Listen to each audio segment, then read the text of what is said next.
Right, good afternoon, everybody. Welcome to our weekly Thursday webinar at 12 o'clock.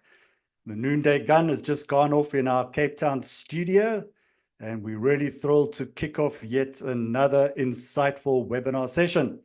I'm Neil Peterson. I'm the founder and content-in-chief of Real Estate Investor, South Africa's premier independent real estate content, education, and news platform since 2007. And at REI, we're really passionate about serving the South African real estate investor, the real estate industry, and property business community through our online digital platform, rei.co.za, our monthly digital magazine, Real Estate Investor, and REI's webinars and our in-person seminars and conferences. So today I have the pleasure of serving as your host and moderator for this investment webinar. And we're really thrilled to have you to join us for this insightful session. So today's topic is strategic UK property investing, what South African investors need to know. And we're doing it along with Sable International, International Property Investment Simplified. And before I introduce you to our two international real estate expert panelists and delve into our discussion, first some housekeeping.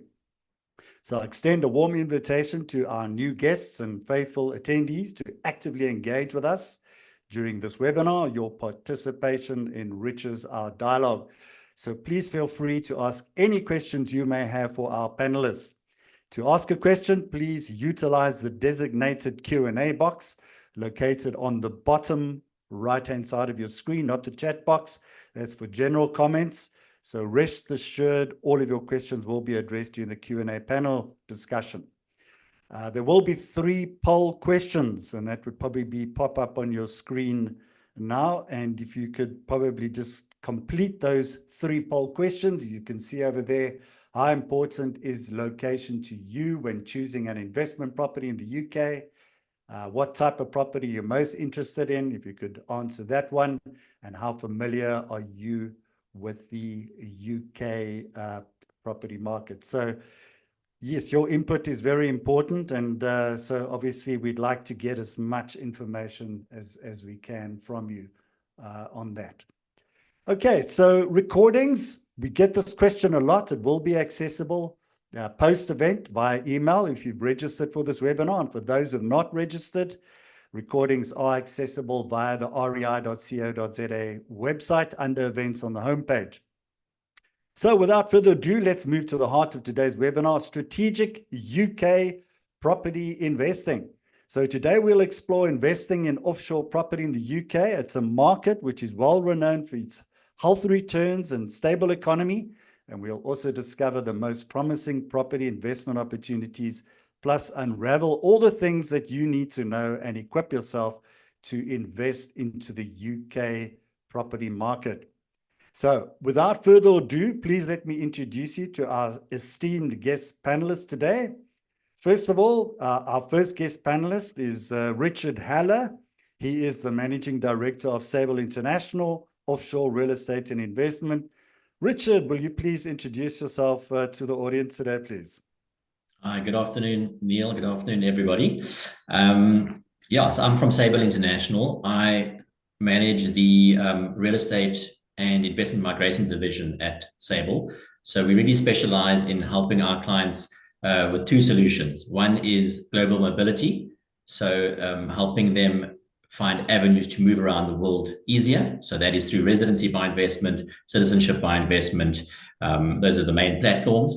And then the other side of it is, how do we help our clients migrate assets into hard currency? And that's obviously through the real estate angle. So obviously the UK is a big one, and we have a few other jurisdictions that we can touch on a bit later. Wonderful. Great stuff. Great having you again, Richard. Megan, our second guest, Megan Copley, she's the Sales Director of Sable International Offshore Real Estate Investment Migration. Megan, will you introduce yourself to the audience, please? Thank you, Neil. Hi, everyone. My name is Megan Copley. I have a long career in specifically property investment, more recently with Sable in the last 3 years, property investment, which also offers a second residency citizenship. But most importantly, my role is making sure that the property that you buy is underpinned by the fundamentals that make it a qualifying property investment. Wonderful. Great having you, Megan. Wonderful. I think it's going to be a very interesting discussion today.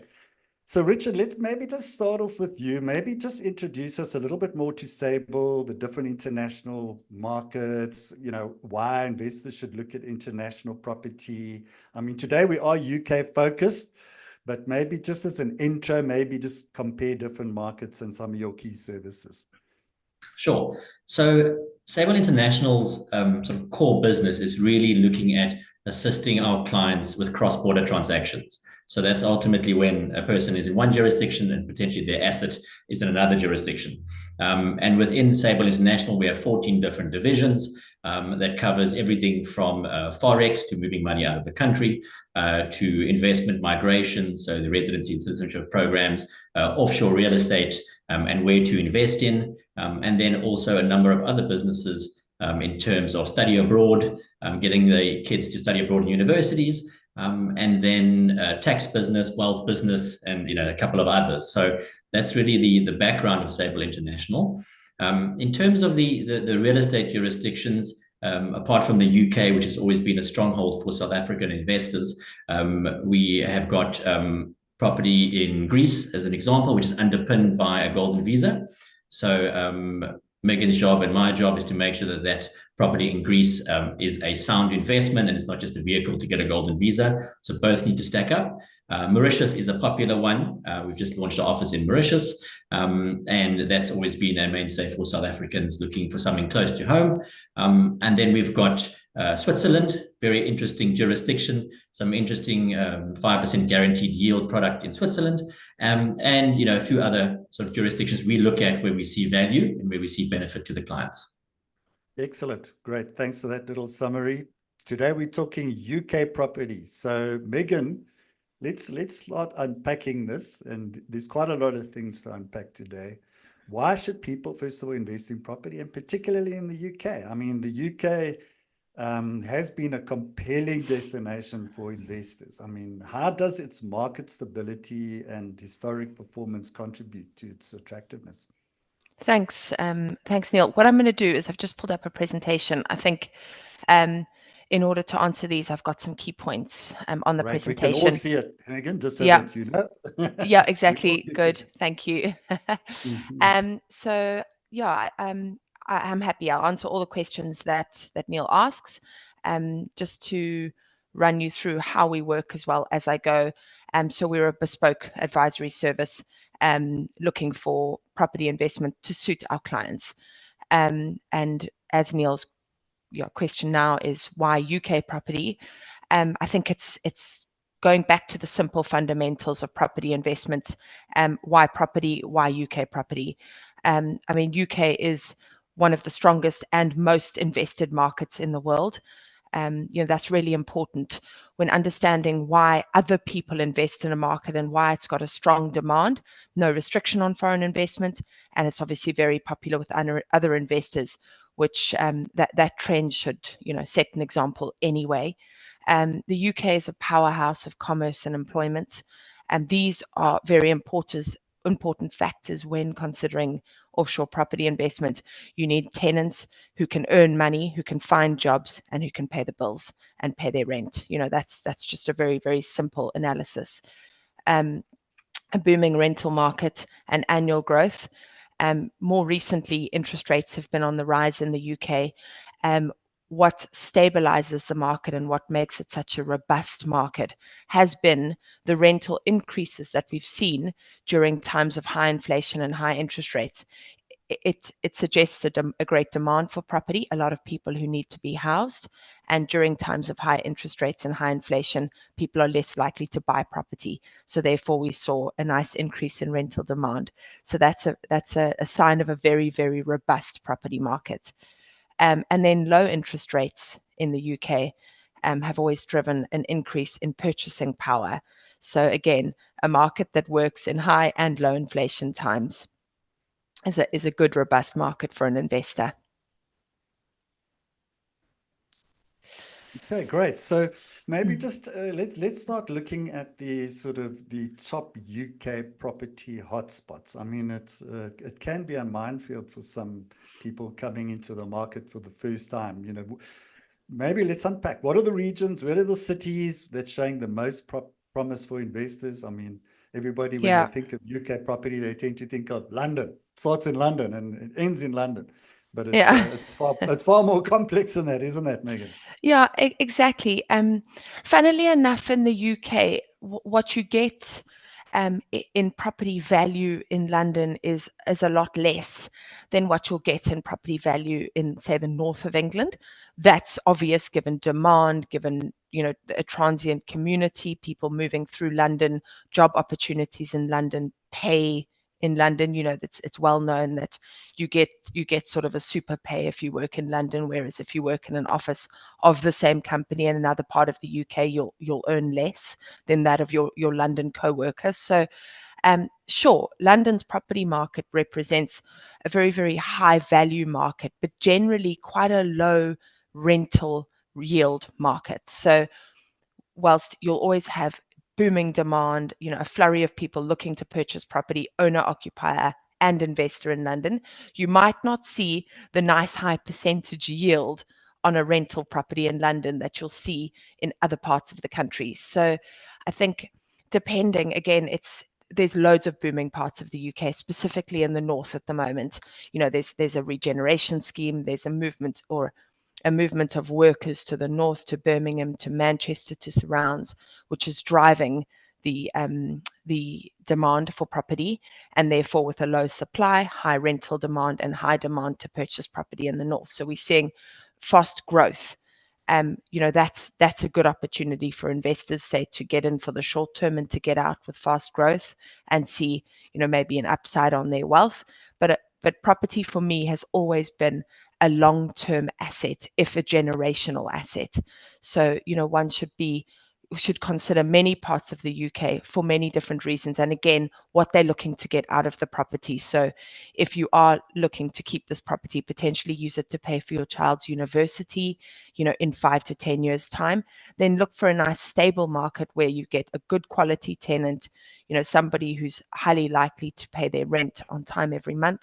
You're going to see a nice rent increase because it's in a good city where wages are growing. So I think that, to give you an idea of different locations and why, there's many different places in the UK, even short-term rentals, commercial tenants, retail tenants. These are all considerations that will drive you to different parts of the UK and different types of yields. Yeah. So I just want to elaborate just a little bit more on that, because obviously there's been quite a shift to the northern part of the UK. There seems the demand has picked up. And do you want to maybe just share? I know it's a little bit off script now, but in terms of the area, because I think it's quite important in terms of what you've just said. Yeah. The north has now become far more popular and obviously far more affordable. Do you want to maybe just Yeah. share a little bit about, yeah. Yeah, sure. So there's definitely been a move of investment to the north, and specifically, Neil, because of the affordability.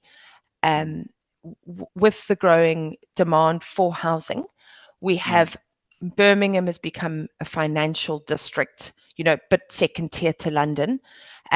And Manchester, well, Manchester's become, I would say, almost a competitor for London at the moment. It's a beautiful city. It's got some of your top restaurants, very popular with, wealthy, well-known footballers. UK celebrities tend to live in the north of the country, and there's a demand, or growing demand, for housing there due to workforce being able to move to the north for many reasons. They can have now a better property for less money. So you're probably looking at starting prices of £150,000 in the north, whereas you wouldn't get anything near that in London and surrounds for £150,000. But essentially, your rental yields are also growing.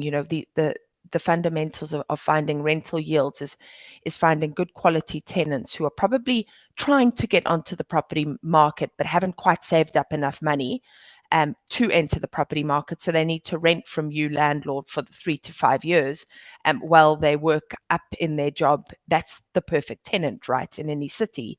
And you'll find that in the north, it's a much younger demographic, working towards maybe buying their own property, which will start to drive your owner-occupier demand in the north. So it's almost two different property markets. London, this highly qualified market, and then the north, this sort of up and coming booming market, which highly likely will lead towards a very, very popular, growing, high asset value market in the next sort of 10 to 15 years, as the regeneration schemes take effect, as transport is improved upon, which gives you accessibility between the north and London, joining offices, joining workforces. This is all very important in the growth. Excellent. Richard, I know you want to answer that, but also I know you want to do some comparisons, versus other markets you play, because obviously you play in quite a number of countries. So you can actually see where the good returns are. Do you want to maybe just share a little bit on that? Yeah, well, I think just a point on the entry level price to get into offshore property in the UK, sets it apart from a lot of other jurisdictions. So you can get in for just over probably £120,000, £150,000, call it close to 3 million rand as an offshore asset that can yield pretty decent results, give you some capital growth, and give you some rand hedge. That's really, as a price point for South Africans to get offshore, that's probably the best entry level option for that. If you look at our other areas, such as Mauritius as an example, there you're closer to entry level $200,000, probably 170,000 pounds. But realistically, you for something decent, you're closer to the $300,000. Switzerland, obviously a much higher price point. You're closer to 500,000 pounds for a one bed or studio in Switzerland. So for our clients that are looking to just take the leap and get some of their portfolio offshore, the UK is really a great starting point. Okay, excellent. Great stuff. So let's delve into a little bit more into the whole process. And, I'm going to say to the audience out there, please, don't be shy, ask questions. We'll deal with all your questions at the end. And so we will go into a discussion point. So that's, if you've got specific questions, don't be shy, pop it into the Q&A box and we will deal with it at the end. So let's just go into financial requirements. Megan, maybe tell us a little bit, what are the key financial requirements and how much investor capital is needed to start investing in the UK? So, it's fairly straightforward, but I'm going to speak very broadly now. Obviously, it's truly very specific to each individual. But you would need, if you're in South Africa or Africa and you're looking to invest into property in another country, the first thing you need to look at is restriction on foreign investment. In the UK, there is no restriction on foreign investment, so they welcome money and investors from anywhere in the world. Your country will not restrict you from investing. It will be based on the country in which you're investing to decide whether or not you're welcome to buy property there. So UK, no problem, anyone can purchase. Then you would need to look at your ability to move money out of the country, exchange controls. Now, based on investing into the UK, you can take out a mortgage in the country to purchase a property, but you would need to be able to firstly open a bank account in that country, because in order to get a mortgage in a country, you need a bank account, and you would be able to move enough funds overseas to meet all your obligations. That is a deposit on the property, a tax, which is like a stamp duty, or in this country, a transfer duty, and legal costs and other associated costs, maybe furniture, so on. So you'd need to be able to move that. That is usually, in the UK, 25% of the purchase price is your deposit. And sometimes, depending on the property, of course, you can get up to 75% loan on it. And then I would add further roughly 10% in transaction costs on top of that. So you'd need about 35% of the purchase price in order to enter. Now, as we mentioned earlier, entry-level price points actually start at about £120,000. And so therefore you'd need roughly about 35 to 45,000 pounds ready to start that investment journey. Now, before you invest into a property, we suggest you speak to somebody about whether or not you would qualify for a loan in the country, because that's obviously very important when buying a property, so you don't lose any money in the process. I think So that let's- gives you a broad understanding. No, sure. So, Yeah. so I mean, let's just unpack the mortgage a bit more, because, you know, a lot of people Yeah. want to get finance. You know, there's obviously, you mentioned the 25% down, you know, the application. Let's unpack it. And obviously, the big elephant in the room globally at the moment is interest rates. And, you know, Yeah. so maybe just unpack, where's that going? I mean, how does that Yeah. impact sort of investors in that process? And so maybe just delve a little bit more deeper into that. Sure. So, I mean, UK mortgages are it's a business in itself, to be honest with you. It's unlikely that you'll go and get a mortgage in the UK from a bank or from a high street bank. It's going to be a private lender or an institutional lender. In the past, these have been pension funds. Now they're open to, you know, all sorts of firms are offering the ability to lend against property because of the security of UK property and the highly likelihood that tenants will honor obligations, which is their rental payments. Makes this a very safe space for firms to open a business in, and that business is loaning money with an associated interest rate. Now, obviously, your Bank of England interest rates will drive what those interest rates look like, but because the sector is, for all intents purposes, a private sector, you'll often find that if your Bank of England interest rate is, say, 5%, which it is at the moment, they've just come down 0.25 basis points, you'll have a private lender who's willing to lend you money almost around 5.8%. So that's 0.8% above your National Bank of England rates. So great. I mean, lending in the UK is readily available, provided you can meet the minimum requirements. That's not to say it's easy. It's quite a grueling process, warning in advance, but absolutely worth it, because your cost of capital as an investor can be as little as 1 to 2%, you know, say 0.8, but it could be 1 to 2% above what the Bank of England interest rate is. So all of a sudden, you're borrowing money based on, you know, a low base plus a little bit, and often your yields can exceed that. So why the investment modeling works is because the cost of capital is low, especially when you come from South Africa, where, you know, we used to double digits in lending interest rates. So looks very attractive.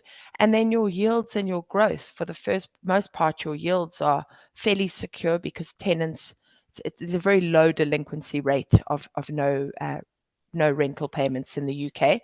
Very, very secure market. We can come on to that a bit later. But also, yeah, you can meet your obligations. You get property price growth due to high demand, and due to rental demand, you get growing rental returns on an annual basis. So, all in all, the meeting of this lending, the security of buying property, and the tenants meet their demands makes mortgaging the property more available. Excellent. Richard, did you want to add some more bits to that? Yeah, just a point on the mortgage for South Africans. So since the grey listing of South Africa, or we're on the grey list or the black list, I'm not sure which one, but Grey list. grey list. Okay, so you know, we need to get off the grey list for a number of reasons, but that has made it more complicated for South Africans to gear and mortgage offshore. So the compliance requirements for South Africans has become a lot more onerous. And that's why, I mean, at Sable, we've actually got a mortgage broker in-house based in our head office in London. You know, as part of Megan's job with the team there is to help South Africans be able to secure the best rates possible and take them through that admin process that, you know, needs a little bit of attention from the clients. But that's exactly what we do and how we help the clients through the process. Excellent. Yeah, exactly. We've got an in-house mortgage team who will drive this, and administrators who will see to the management of a mortgage application. But saying that, we've got expertise in-house as well, because we've got to submit certain documents around what property you're purchasing. Because at the end of the day, the lenders are not actually lending to the individual. They might be looking at the financials of an individual, but what they're lending on is the property and the likelihood of a tenant to rent that property and meet those obligations.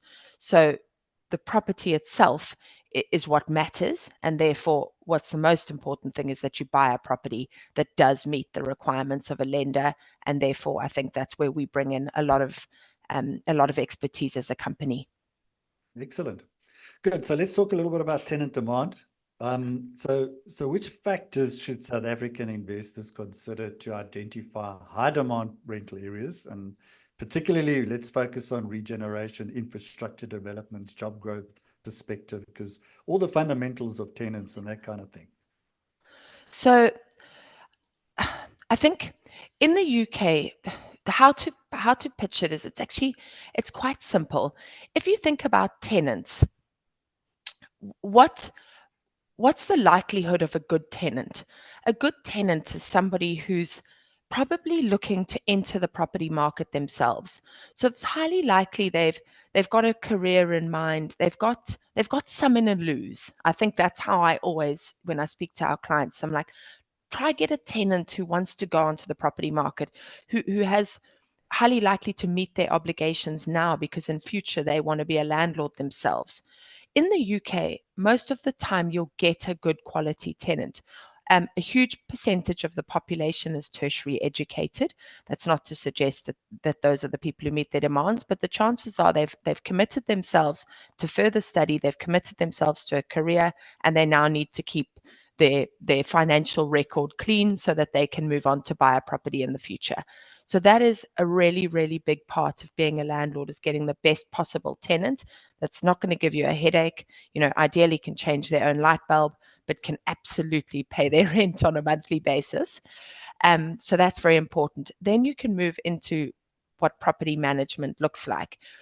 Property management is obviously the job of an individual who understands how to maybe fix something or appoint a contractor, but it's also what property you give them. So which is why we often will suggest new build property or newly refurbished property, because as a landlord, you want the least unknown costs in the period of ownership as possible. And often a new build property will give you at least 5 to 7 years of very little headache. And therefore you've got a happy tenant, because they're enjoying living in a property that doesn't give them trouble as well. So it's quite a simple understanding of tenant fees, landlord and management. But I think it's often to try and keep it as simple as possible. Obviously, we've got many different types of tenancy terms. So you've got short term. In fact, this next slide will give you a better idea. But short-term accommodation, long-term rental, commercial tenants, retail tenants, hotel, student and council tenancies. Each of these come with their own set of circumstances, management and tenancy type. But your most common is just straightforward long-term rental, but it can also mean a slightly lower yield than you might find in short-term accommodation, commercial, retail, hotel, student and council. Okay, excellent. Okay, so let's just talk a little bit more about property management, because a lot of the investors, if they're not in the UK, they need somebody else to look after that property. Can investors deal with you Yes. in terms of finding a trustworthy property management team to handle their investments remotely? Yeah, actually, Neil, great question. Thank you. To be honest with you, when you come to a firm like us to buy property, it absolutely doesn't end there. Our part of the packaging of the investment, because whilst bricks and mortar, this is still an investment which will form part of your portfolio, is to give you a long-term management solution, if not more than one to choose from. So most of the time we'll try to have a tenancy secured about 10 days from completion of the property. So you won't have to wait very long before you've got a contract in front of you for whichever type of tenancy. And in some instances, we'll actually secure the tenancy and the management between, offer and taking ownership of the property. And that will be with a managing agent, with a tenant, and with an agreement and contract to do with all fixtures, fittings. So whether or not you have to furnish it, if they're going to furnish it, and how or who pays for ongoing management issues in the property, because that can vary depending on what type of tenancy you have. For instance, a commercial tenancy will often be that the tenant pays all management costs, all refurbish, fit out for their shop or whatever they're running in the premise. Whereas if it's long term, the landlord will have to take on all costs. And sometimes in the case of a short term tenancy, you can actually rent it to an operator who will take on all associated management costs during the time. So absolutely, Neil, depending on the type of activity that's occurring in the premises, we will have a company and a contract in place to ensure that the smooth of transition and the ongoing management. Yeah, excellent. So let's talk about the cash flows. What are the best practices you're seeing, probably with some of your clients? How they're managing cash flow, mortgage payments, rental collections, Yes. and how they're estimating it currently. I mean, do you assist with that as well? Yeah. So obviously, we'll actually provide a spreadsheet cash flow at the beginning, which will give you an idea of your initial costs, which is relating to what I mentioned earlier with 25 to 35%, and probably about 35%. Best practice, I've always suggested, is have 3 months worth of payments due in the account, in your UK account, in order to meet your obligations.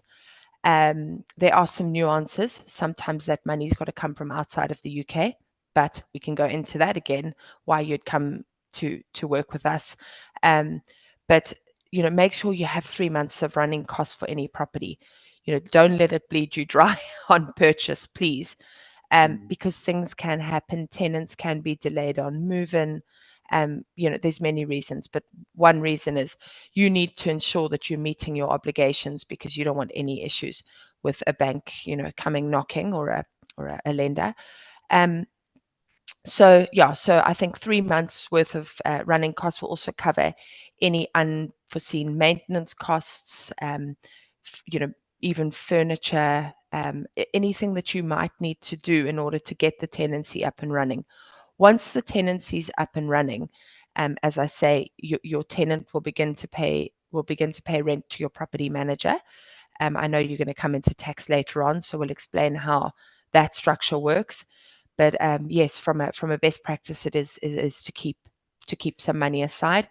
And also, if you're given the choice between doing an interest only and a capital repayment mortgage, it is our suggestion to do an interest only mortgage, because especially when you're not in country and we are somewhere where there is exchange control in effect, having your obligations low as possible is beneficial.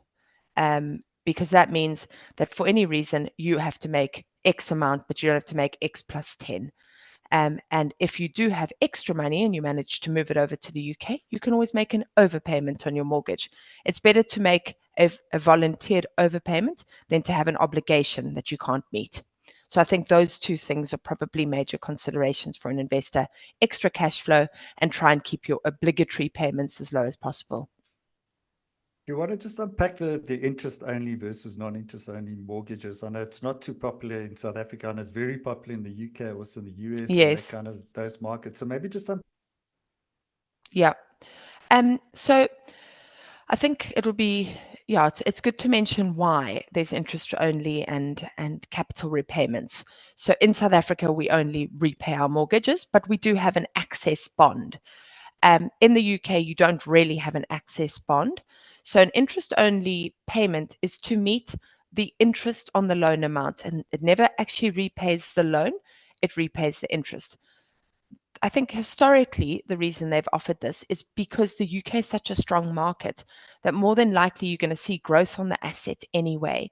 So the bank feels confident, or the lender, sorry, I keep saying bank, but it's more of an understanding term. The lender feels confident in the fact that the property price will grow. So even if you just pay the interest on the minimum investment amount, there's enough in that purchase should anything happen. So they're confident in you just in you servicing the loan, and you can sort of remain confident that your property price will grow, so your equity still grows on that asset. Most South African buyers will pay down that loan because the idea of having debt in the UK is daunting for us all. But so they will try to pay down that loan. Sometimes an interest-only mortgage as well can provide you with a nice income versus interest cost, which leaves you with, say, an amount between your rent and your interest, which you can then begin to save if you are looking to build a bigger portfolio. So essentially, it just keeps your cost center down. You're welcome to make repayments, but you don't have to. And for me, that's a sign of a strong market when they're not trying to get rid of debt. They're happy to hold debt in property because of the fundamentals. Okay, cool. There's Erica, she's asked a double-edged question here because, and I think it's right to probably deal with it right now as opposed to doing it right at the Sure. end. Can I just ask you just to stop your share there, Megan? Yes. Just so that, because everybody wants to see you. So let's just talk about, Erica Patel's asked a very pertinent question, and she said, when does the capital need to be repaid on the interest-only mortgage? Just a sec. You fine? We can see Got you it. now. The Yeah. Sorry, my screen froze. No, you're doing well. You're doing well on this side. At least there's no problem here. So when does the capital need to be repaid on the interest-only mortgage, or how long is the mortgage term? Just elaborating on the whole mortgage issue now. Sure. So the mortgage term, it's essentially until you retire. So if you are, mid-30s, mid-40s, retirement age, well, actually, you can borrow in the UK until you're 83, believe it or not. Again, speaks to the robust nature of the market. Wow.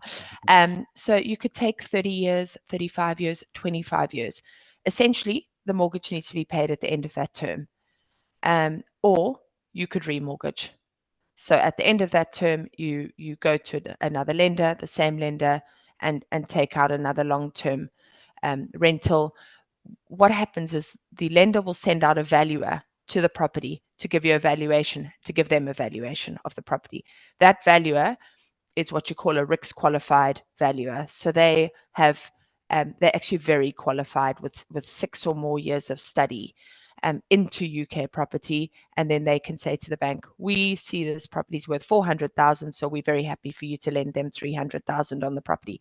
That 300,000 will then carry for 25 years. If you want to remortgage it at that point, they'll send out a valuer again. Right, we believe the property to be worth £1 million now, so we're happy to lend that 300,000 back to the owner again. So it's kind of, it could carry on forever. But essentially, it needs to be paid at the end of the loan term, and the loan term is agreed at the time of the loan. Okay, so lots of flexibility. I think that's the key, is that there's lots of flexibility and lots of options that you can do. So, which is great. Richard, you can leave your cam on because I know you disappear every now and again, and I know Megan is doing such a great job here. But I want to bring you in as well. So just maybe just add to the whole UK, just from your experience and dealing with clients and that kind of stuff, and also versus the other countries that you've been dealing in terms of, because now somebody's going into a new jurisdiction, maybe for the first time. Some people are doing it for second, third, fourth, fifth times. So maybe just add to the conversation. Sure. Yeah, I mean, just touching on Megan's on the conversation now with the interest rates. We're starting to see the interest rates decline in the UK. I don't think it'll be at levels that they were, pre-pandemic or post-pandemic, but ultimately it's on a declining trend, which is obviously good from a loan point of view. As South Africans, I think we inherently want to pay off capital, but the UK is quite a different market in order to be able to run an interest-only loan, where the value of the real estate is exceptionally stable and continues, on the growth path. probably at a lower rate slightly, percentage-wise, but pretty stable over 25 years. So that's important. I think just from a buying offshore and jurisdiction point of view, if I look at our team here at Sable, between Megan, myself, and the rest of the team, by and large, most of us have been through the process of buying property offshore. And it's important that as sort of specialists in this industry, we can help clients through our own experience.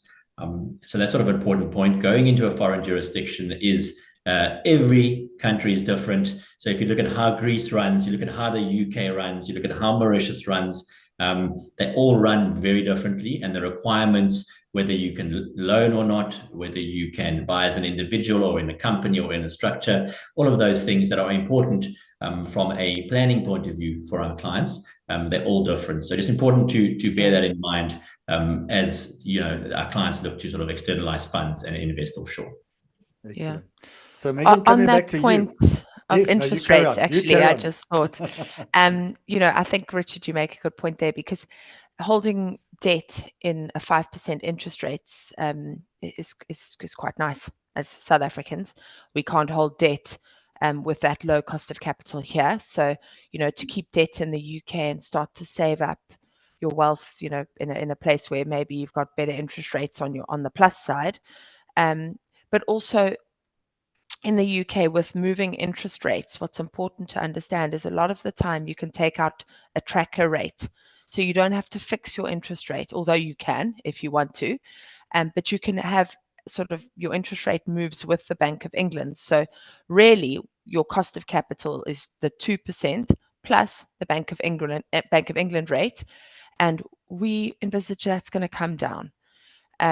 They're working towards it. I know the goal of the Bank of England at the moment is to have it down quite a few more basis points by the end of next year.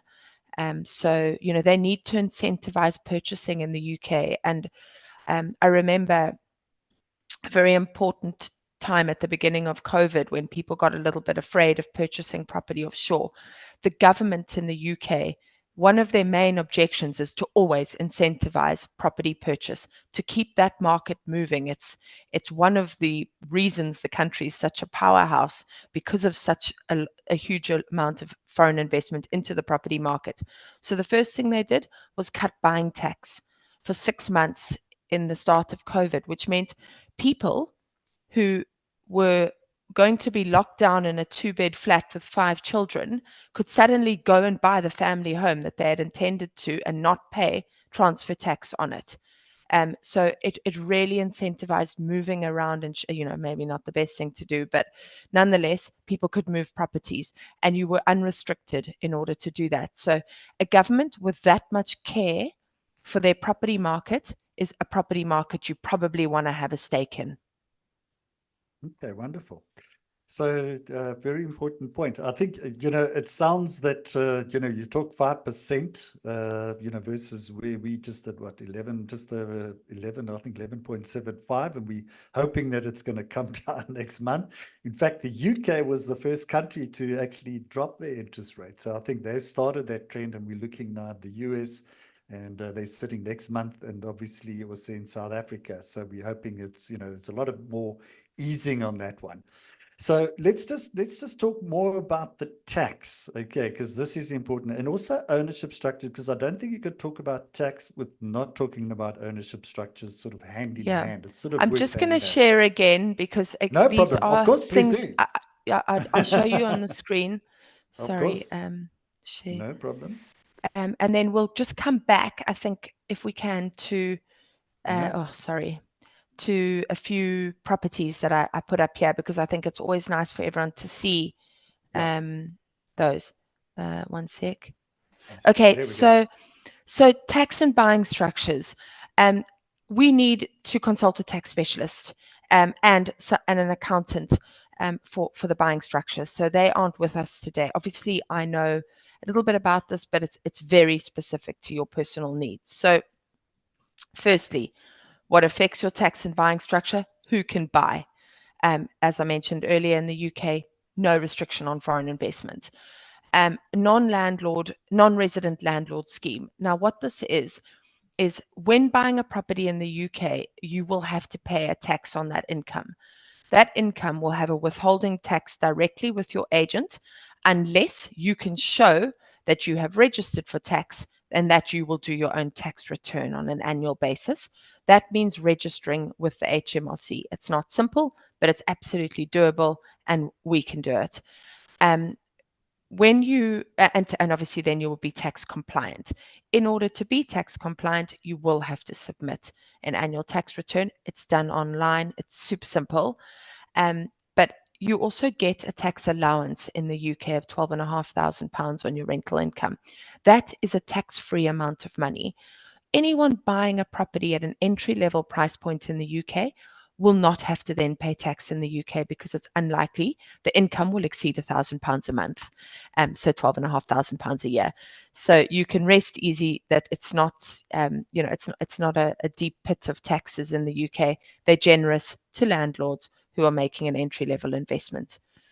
Buying property and using a limited company, again, possible, but there are some considerations to make. How big is the portfolio that you're choosing to set up? Because these things cost money. These structures they can really cost a lot of money depending on how intricate it's going to be, whether it's offshore, where is there a trust holding a company, etc. And then you've got to think about you need a UK-based director. So somebody needs to be appointed as a director. That's obviously then a paid role. So can add to your cost center, and you'll need a bank account in the UK in a company name, which will then in turn affect your mortgage. The mortgage would then need to be offered in the company name. So it's doable, but this conversation is it's something that requires a little bit more understanding of one's individual circumstances. And then rental income and taxes. There's a tax for a limited company and then individual ownership. Often our advice is to buy in your own name if your portfolio is below £2 million. So for the most part, individuals should just considering buying in their own name. If you intend for this to be a generational asset, then you can put it into multiple names, which will affect your inheritance tax objectives. Inheritance tax is anything over £325,000 per person. So if you're a couple and you're looking at buying a property for £300,000 to £400,000, you don't have to consider your inheritance tax objectives yet, or obligations. So just to consider own name versus that, and you can put up to 4 names on a title deed. So 4 people in a family, which will spread your risk of your tax obligations per year. You get £12,500 per person allowance, and you get £325,000 per person for inheritance tax. And of course, this then affects the whole broader picture. So I think just to give an idea for now on how that works, but please come to us individually to discuss your structure. Excellent. Great stuff. Thanks for that, Megan. Can you Sure. just close off just your presentation again, if you don't mind? Yeah. Before we get to our last one, I know you want to talk about, there is one more thing. Maybe you can leave that slide up, because I know, Richard, you can come back as well. And because and I think it's quite an important one, which it doesn't matter where you invest. I know you also want to show some properties as well. Yeah. Megan, I'm going to give you that opportunity just Okay. before you get there. And it's more of a general question. And how should South African investors handle preparing for and adapting to potential future changes? Now, obviously UK, highly regularized environment, like South Africa, like anywhere, so it's different. So, and we find that, tax laws change, everything change, regulations change, and all that kind of stuff. So how do you normally deal with it in terms of if there's been a significant change of some sort? Is there restructure? Is there, that kind of stuff? Maybe let's just have a debate about it. Richard, I think I'll bring you in it. Megan, you're welcome to comment as well, both ways. Go for it. Richard? Yeah, I mean, from the tax perspective and the ownership structures, with Sable having a head office in the UK and in Cape Town, ultimately both offices have the tax specialization in-house. So we can advise from the South African tax perspective and from the UK tax perspective. And it's critical that clients obviously abide by both tax laws based on where the investment is, i.e. the UK, and that they don't fall foul of the South African revenue service. As you know, Neil, all these things are more and more interconnected from a technology point of view, and it's important that the client understands the tax implications and that we guide the client to make the right decisions from a tax and a structure point of view. Okay, wonderful. Okay, so Megan, you're welcome to that, but I know you want to show some properties because the time is running out. So let's probably start looking at those properties and unpacking the markets and having a look what's available. So maybe Yeah, exactly. Look, these aren't available properties. They are. I just want to show some examples. We've spoken about things holistically. I personally like to see things visually, and I'm sure others would too.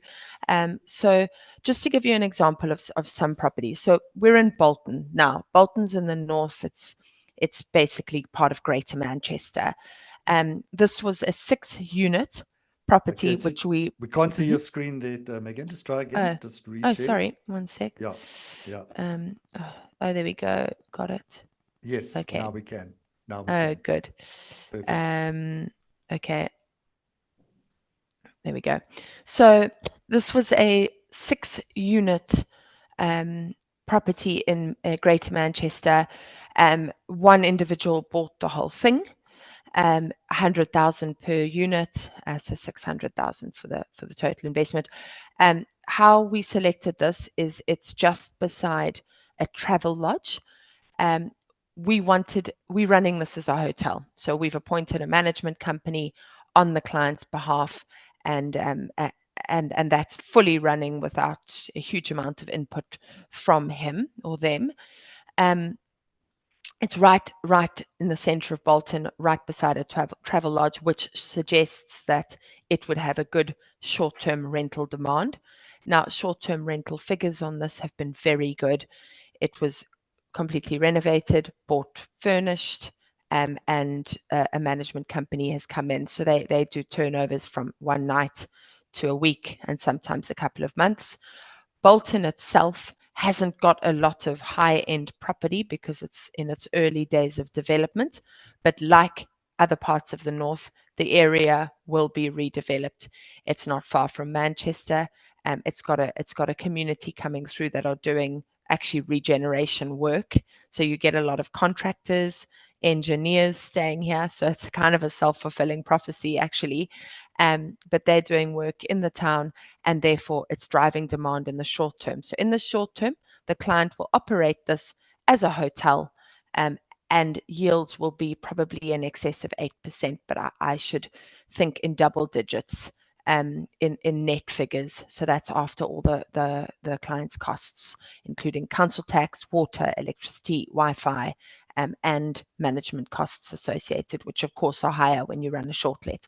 So this is a great example of entry-level price point apartments, 100,000 each, which are being operated as a short let. They're in good condition, so they absolutely can be used as a short let with minimal issues. They're still under developer warranty as well. And I think, as an area itself, it's up and coming. So capital growth with such a central location.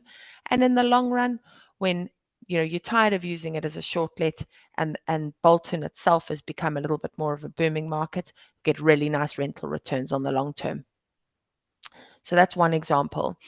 Another example, and I'm showing very entry level property here, but we can do anything. We also sell multi-unit buildings at 5 to 10 million. So up to the client. But here we've got this is an old mill that's been refurbished in an area called Halifax, which is also in the north.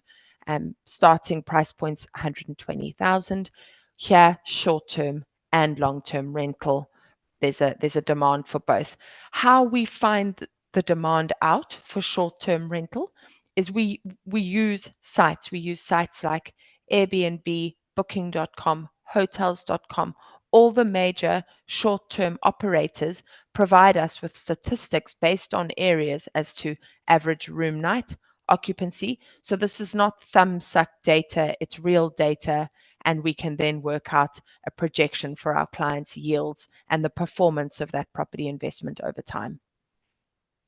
And last but not least, this is a nice, interesting investment. Again, a bit like that first building, 6 one-bedrooms inside of a building.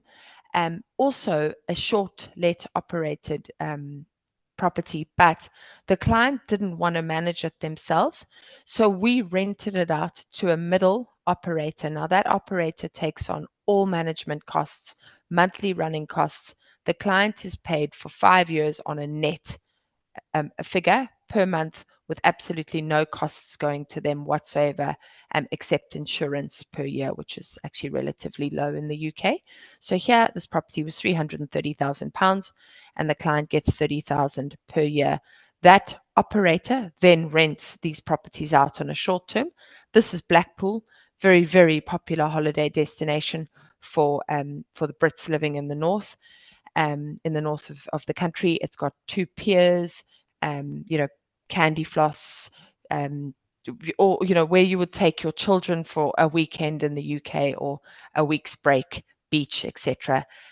So it's very popular, and therefore this client is capitalizing on short-term rental yields and nightly stays run by an independent operator, and it's very, very low hassle investment. Excellent. Good. Yeah. Thanks I will very stop much. sharing. No, excellent. No, good. I think I don't know where the time's gone. We're already almost by the bewitching hour. The questions I see that came through very much seem to be seeking your services, Megan and Richard. You can see clearly they need some more guidance with the mortgage. They need to understand the process and that kind of thing. So obviously anybody that does have any sort of questions, I encourage you to please reach out to Megan and to Richard directly, or even just to us back on this channel at REI. There is a question here from Linda, and she says, do you ever get properties on your books in the Earlsfield, Wimbledon area, or only in the north? And probably a question for you, Megan. Yeah, sure. So there's a two-faceted approach here. If one is looking for an investment property, then best to come chat to us and we'll show you the different types of investment properties that we've discovered. If you're looking to purchase a property in England and you've got a very specific set of requirements because perhaps it's for you, your children are going to live in it, you're going to use it in the long run, or just more specifically, you want a property in a certain area and that's that, you might tenant it, so be it. But I think in that case, it's a specific buying service. So what we have besides our investment property guidance is a buying service. And we've got a team based in the UK who will source property, negotiate on the purchase price on your behalf based on an analysis on purchase prices, which we'll do, and that's basically a valuation, like a RICS valuation. We will also appoint a surveyor and any other checks required in the property based on the knowledge of our team, and we will manage it for you afterwards if you need that. So both. We do both. We can source property anywhere in the UK based on your requirements. Wonderful. And Graham has just asked, do you deal with both freehold and leasehold? Yeah, absolutely. Okay. Everything. Okay. Yeah. Right across. Yeah, because you're quite diverse. Yeah. Linda says, yeah. thank you very much. And I'll just say, don't worry too much about leasehold versus freehold.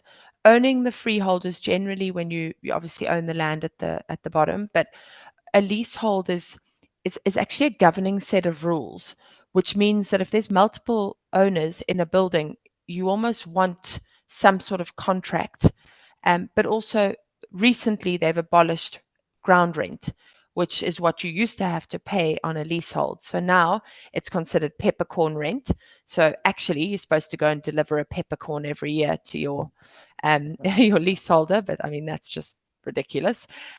So don't worry too much if it's a long lease. If it's a lease under 100 years, specifically under 70 years, it will affect your ability to get lending on a property. So a short lease, unfortunately, is probably a no-go as an investor, but a nice long lease is much the same as a freehold.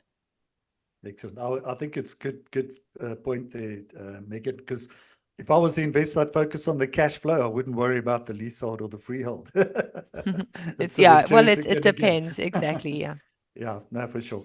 Good. Guys, can't believe it. We've come to the end, and what I'm going to do is just ask each one of you just to give you a 1-minute wrap, starting with you, Richard, your final thoughts that you could leave the audience before they go. And they're still on, believe it or not. They haven't all left us yet, so they're hanging on. So your final words, your final wrap, your 1 minute, and then I'm going to ask for you, Megan, and then we'll bid you all farewell. But over to you, Richard. Okay, so Megan and I are off to the UK next week, going to tie down the new sort of investment options for probably the next 8 to 12 months, plus minus. So if anybody's got any particular requirements, good time to pop Megan a note. And if there's anything in particular that they would like us to consider or look at, very happy to do so. So that's, yeah, we fly on Sunday. But yeah, I think all in all, just as a closing, the UK continues to be a strong market, a stable market. We see the long-term play with the supply and demand of housing, the demand still outstripping the supply. And as a fundamental, that's an important growth point going forward. Excellent. Great stuff. That's Richard Haller. He's the Managing Director of Sable International. And Megan, you can end off with your final. I think everyone's heard enough from me, but yeah, we are off to the UK next week, and I'll let you know what property Richard buys. Excellent. Great stuff then. That's Megan Copley. She's the Sales Director of Sable International. Thank you both. I think it's been wonderful. I just want to remind our audience of our next webinar. We've got 2 next week on Tuesday and Thursday. So please join us 12 o'clock. And to register, you just click on the links below. Just go to the rei.co.za website. To our audience, yes, we really appreciate your active participation, your engagement. Thank you for all your questions. As I mentioned, please, I encourage you all to reach out to us. You can go to info@rei.co.za or to any one of our panelists directly. So you are welcome to do that. And so, yes, until next time, I just want to thank our panelists again. It's really great having you. I think it was great. Great, insightful discussion, and I think I look forward to looking at other areas, Greece and that kind of stuff. But let's focus on the UK right now, and I think we'd like to hear what you've come back with as well in terms of those investments. So until next time, stay informed, stay proactive. May your ventures in real estate be continually fruitful and fulfilling. And take care and goodbye. Until next week, this is Neil Peterson, a real estate investor, along with Megan Copley and Richard Haller of Sable, signing out. Thank you all for joining us today. Thank you very much. Thank you. Bye, everybody.